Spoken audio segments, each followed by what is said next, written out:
I locked eyes with Miles as his fiancée Brielle stood behind him, pale and shaking like she'd just witnessed something terrible. He just screamed at her, actually screamed, that she ruined everything. His face was red with rage I'd never seen before. All because she told me what he'd done. What Miles had been hiding for years. The secrets he'd buried so deep I'd never thought to look for them. He turned to me then, his expression shifting from anger to desperate apology. "I only did it to protect you, Ava," he said, his voice breaking. "You wouldn't have survived otherwise." I stepped back instinctively, my mind reeling. Because he was wrong about everything. I hadn't survived what he'd done to me. I just never realized I was already dead inside, a puppet dancing on strings I couldn't see. "My name is Ava Renner. I'm 28 years old, and I need you to understand the truth about the person everyone believed was my hero. The brother who supposedly saved me from myself over and over again. Miles was always the golden child in our family. Smart, successful, charming in that effortless way that made people trust him instantly. I was the fragile one, the sensitive sister who needed constant protection. After our mom died when I was 14, Miles made it his personal mission to shield me from every possible harm. But what looked like love and devotion was actually something much darker. It was control wrapped in concern.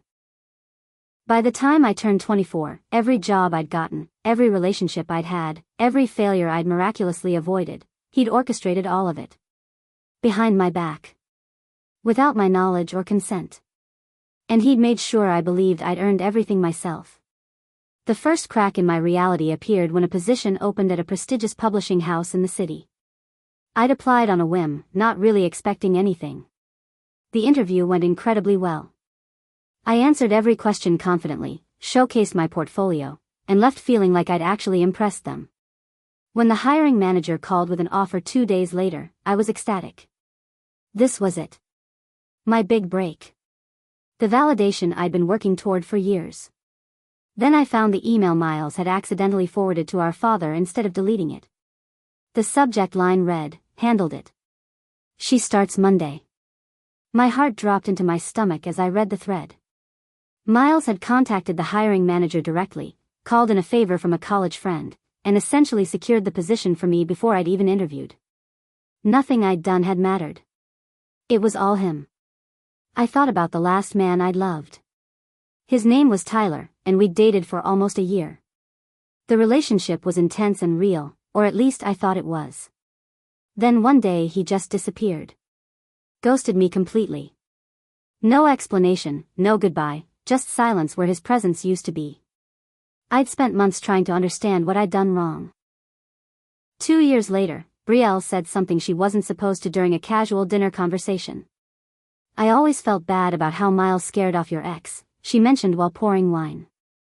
The words hung in the air between us. Scared off? I set down my glass carefully. "What do you mean, scared off?" I asked. Brielle's face went white. She realized immediately that she'd revealed something Miles had kept hidden. "I thought you knew," she whispered. "But I didn't know anything." I cornered Brielle in the kitchen later that night. She tried to backtrack, to claim she'd misspoken or misunderstood. But I wouldn't let it go. I demanded answers until she finally broke down and confessed everything. Miles had paid Tyler to walk away from me. Actually paid him money to end our relationship abruptly and never contact me again. He'd also threatened Tyler, warned him that continuing the relationship would be a mistake he'd regret. He said you'd spiral if the relationship ended naturally, Brielle explained, her voice shaking. He just wanted to keep you steady, to protect you from getting hurt worse later. I sat down on the kitchen floor, my back against the cabinet, shaking. And that's when Miles walked in with takeout, smiling like everything was normal. Like he hadn't just destroyed my entire understanding of my own life. That night I couldn't sleep. I lay in bed staring at the ceiling, my mind racing through every significant moment of my adult life. I got up at 3 in the morning and started searching through old emails on my laptop.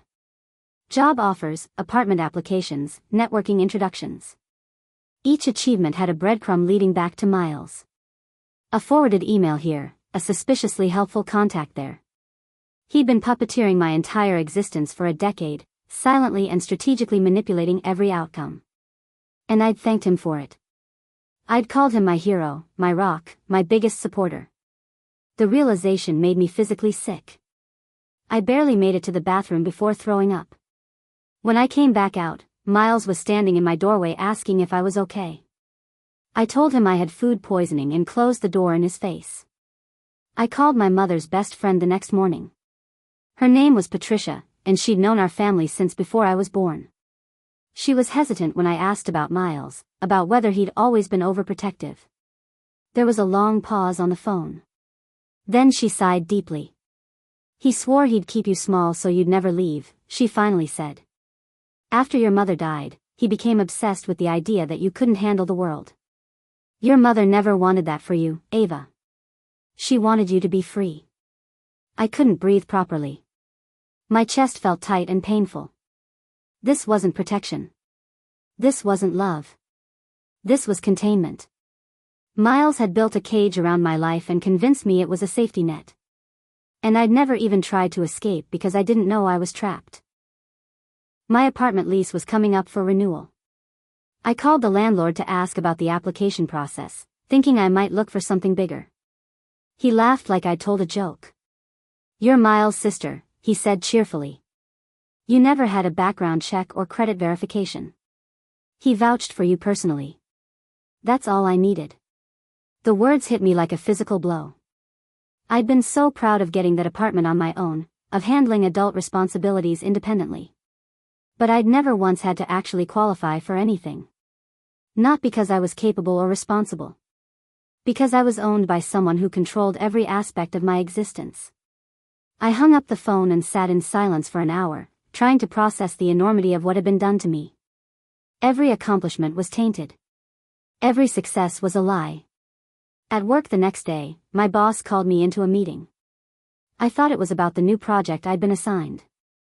Instead, she looked at me seriously across her desk and said something that shattered another illusion. "You've done great work here, Ava. But I need to be honest with you. If you ever decide to leave this company, don't expect to get another position without Miles' backing."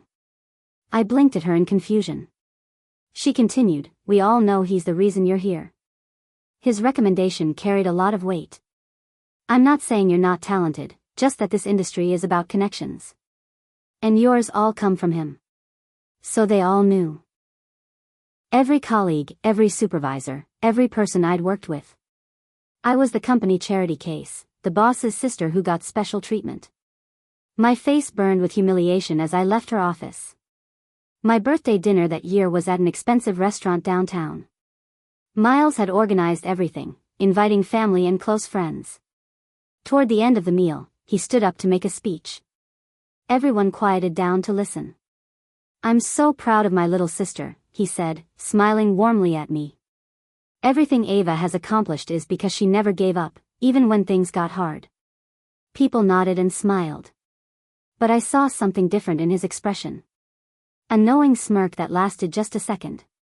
What he really meant was clear to me now. Everything Ava has is because I gave it to her. Everything she is exists because I allow it. Everyone clapped.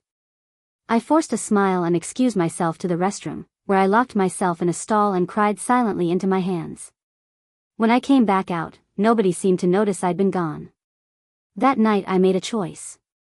I wouldn't scream at Miles or confront him with accusations. I wouldn't give him the satisfaction of seeing me break down. Instead, I would rebuild my life quietly and independently. I wanted to discover who I could actually be without his interference. I needed to know if there was a real person underneath all the manipulation, or if Miles had created me so completely that nothing authentic remained. Step 1 was strategic. I would stage a failure. A public, visible breakdown that would make Miles believe I was falling apart without his constant guidance. It would give me cover to move, to change, to become someone new. Someone he couldn't control because he didn't know she existed yet. The plan formed slowly over days of careful thought. I staged my meltdown at work 2 weeks later. During a meeting with several colleagues and my boss, I suddenly claimed I couldn't handle the pressure anymore. I said the stress was too much, that I'd been pretending to be capable when I actually felt overwhelmed and inadequate. I quit dramatically, gathering my things while people watched in shocked silence. Word spread quickly. By that evening, Miles had heard. He called me immediately, his voice full of concern. "Come stay with me for a while," he urged. "Let me help you reset. You just need some time to recover." "Perfect." I agreed, making my voice sound defeated and grateful. Moving into Miles' house would give me access to everything I needed. His devices, his contacts, his private communications. The evidence I'd need to expose exactly what he'd been doing. Living under Miles' roof was suffocating, but it served my purpose. He treated me like a fragile child who needed constant supervision. He monitored what I ate, when I slept, who I talked to. But he was careless about his own privacy around me. After all, I was just his broken little sister. No threat at all. I started collecting everything I could find. Emails where he discussed manipulating my job prospects. Call logs showing conversations with people in my life. Text messages about handling situations before I found out about them. Agreements he'd made with landlords, employers, even romantic partners. The evidence of his control was everywhere once I knew what to look for. And I was meticulous about documenting it all, storing copies in multiple cloud accounts he couldn't access. Brielle caught me going through Miles' laptop one afternoon. I froze, certain she'd tell him immediately. But she just stood in the doorway looking tired and sad. "He does it to me, too," she said quietly. "The controlling, the deciding what's best without asking. I thought it would stop after we got engaged, but it's gotten worse." We looked at each other for a long moment. Then I told her my plan. Everything I discovered, everything I was collecting. "I'm going to expose him," I said. "Publicly. So everyone knows what he really is." Brielle's eyes filled with tears. "Can I help?" she asked. I smiled for the first time in weeks. "Yes," I said. "I was hoping you'd say that." We became allies in secret, two women working to dismantle the control of a man who thought he owned us both.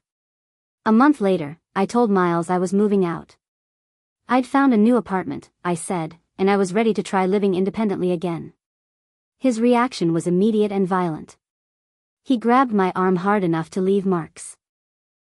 "What happens to you when I'm not around?" he demanded, his face inches from mine. "Who's going to keep you safe? Who's going to make sure you don't destroy everything?" I pulled my arm free and smiled calmly. "Guess we're about to find out," I said. The look on his face was pure shock. He'd never seen me stand up to him before, never witnessed anything but grateful compliance. I packed my things that night while he watched in stunned silence. He tried to convince me to stay, but I was done listening. I was done being his project. Brielle and I spent weeks compiling everything into one comprehensive document. A full exposé of Miles' manipulation, backed by irrefutable evidence. Emails showing him bribing potential employers on my behalf. Recorded phone calls where he threatened people who got too close to me. Financial records of payments made to control outcomes in my life. Testimonies from people he'd influenced or intimidated. The file was devastating and complete. We timed the release perfectly. Miles had planned an elaborate engagement party, a celebration of his perfect life with 200 guests at an expensive venue. That's where we'd reveal everything. Where everyone who admired him would see the truth in one shocking moment. Brielle was scared but determined. "He needs to face consequences," she said. "For both of us." I agreed completely. The engagement party was beautiful. Miles had spared no expense. Elegant decorations, live music, champagne flowing freely. He was in his element, working the room and accepting congratulations. Toward the end of the night, they started the slideshow, supposedly a collection of photos chronicling Miles and Brielle's relationship. But it wasn't vacation pictures that appeared on the 60-inch screen. It was evidence. Email after email. Text message threads. Bank transfers. A complete visual timeline of Miles' manipulation and control. The room went absolutely silent. People stared at the screen in shock, reading words that destroyed the image of the man they thought they knew. Miles turned slowly, his face draining of color, and found me standing by the projection equipment. "You ungrateful little," he started. I walked out mid-sentence, not bothering to hear the rest. Brielle followed me. Behind us, chaos erupted. My father called me the next morning. His voice was tight and controlled. Is it true? He asked without preamble. Everything in that slideshow, is it all real? I told him everything. Every detail Miles had hidden, every life he'd manipulated, every choice he'd stolen from me. Dad listened in complete silence. When I finished, he hung up without saying goodbye. I thought he didn't believe me, that he was taking Miles' side like he always had.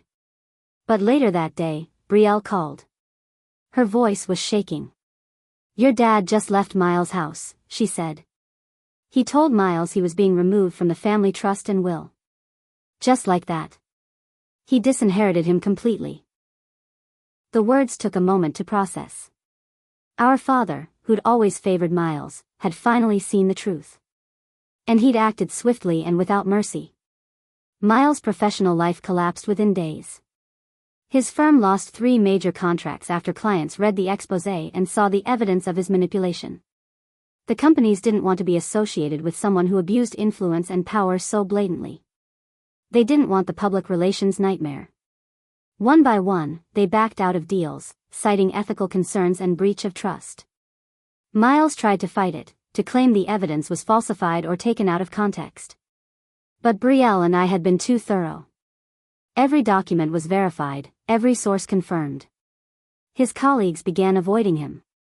Meetings he'd scheduled were suddenly cancelled. He was toxic, untouchable, radioactive in professional circles. The Golden Boy's reputation crumbled to dust in less than a week. Justice felt cold and absolute. Brielle left him shortly after. Miles came home one evening to an empty house. All her belongings were gone. The only thing remaining was a note on the kitchen counter. I saw it later through the photos she sent me. It read, I wanted to marry you. Not manage your delusions. You need help I can't provide. Don't contact me again. Miles called me 13 times that night. I didn't pick up once. Each call went to voicemail, his voice getting progressively more desperate and angry. He blamed me for destroying his relationship, his career, his family. He said I'd taken everything from him out of spite and jealousy. The messages were unhinged and revealing. I saved every single one. Not because I needed more evidence, but because I wanted to remember what his downfall sounded like. The sound of a controller losing control. He showed up at my new apartment 2 weeks later. I don't know how he found the address, but there he was at my door looking haggard and desperate. I almost didn't recognize him. You've made your point, he said, his voice rough. But you still need me, Ava. You always have. Without me, you're going to fail. You're going to fall apart. I laughed. Actually laughed in his face. You didn't create me, Miles, I said clearly. You delayed me. You kept me small and dependent because it made you feel important. But I'm not your project anymore. I'm not your responsibility. I'm not yours at all. His face twisted with rage and grief. He tried to push past me into the apartment. I slammed the door and locked it. Through the wood, I heard him screaming. Then silence. Then footsteps walking away. I never saw him again after that. I published my first essay 3 months later. It was about control disguised as protection, about well-meaning people who damaged the ones they claimed to love. I used my own name, my real story with identifying details changed just enough for legal safety. The piece went viral within days. My inbox exploded with messages from readers who'd experienced similar situations. From people who recognized their own lives in my words. Literary agents reached out. Editors from major publications asked for more work. Podcast hosts wanted interviews. All of it came to me directly, with no intermediary, no one pulling strings in the background. These opportunities were mine because my work was good. Because I had something valuable to say. Because I'd earned it through my own talent and voice. For the first time in my life, success tasted real. Miles' firm launched an internal audit after the scandal. Turns out I wasn't the only person whose life he'd guided without permission. They found a pattern of abuse of influence, of using his position to manipulate outcomes for personal reasons or to satisfy his need for control. Human Resources called it systematic ethical violations and abuse of professional trust. They terminated him immediately. No severance, no recommendations, no second chances. His reputation in the industry was completely destroyed. Nobody would hire him. Nobody wanted to be associated with his name. The career he'd built so carefully over decades was gone in a matter of weeks. Everything he'd valued, everything he'd used to define himself, vanished like smoke. And I felt nothing but relief. The man who'd controlled me for years now controlled nothing, not even his own future. I was invited to speak at a women's leadership panel 6 months after everything came out. The introduction the moderator read made me tear up despite myself. Ava Renner, self-made success story and resilience advocate. Self-made. Those words meant everything. I walked on stage wearing white and smiled the entire time. During my speech, I talked about recognizing control disguised as care, about reclaiming autonomy, about becoming the person you were meant to be before someone else decided who you should be. The audience was engaged and responsive. Afterward, dozens of women approached me with their own stories. Each conversation reminded me why exposure had been necessary. Why the truth, no matter how painful, was always worth telling. I'd earned every second of that moment. Every word I spoke belonged to me and nobody else. It was pure and real and mine. Miles called me one final time several months later. I didn't answer, so he left a voicemail. His voice sounded hollow and defeated. "You've changed into something unrecognizable," he said. "I don't even know who you are anymore. You've become. I don't know what you've become. But it's not my sister. It's not the person I protected all those years. You've turned into an abomination." I listened to the message twice. Then I saved it and smiled. Because he was absolutely right. He'd tried to save me from the world, to keep me safe and small and dependent. But what he'd actually created through his control was someone who didn't need saving. Someone who didn't need protection or guidance or manipulation disguised as love. He'd created someone who could stand on her own, speak her own truth, and build her own life without fear. I was an abomination to him because I was everything he'd tried to prevent me from becoming. And I'd never been more proud of anything in my entire life. His protection had failed. And in its failure, I'd finally found myself.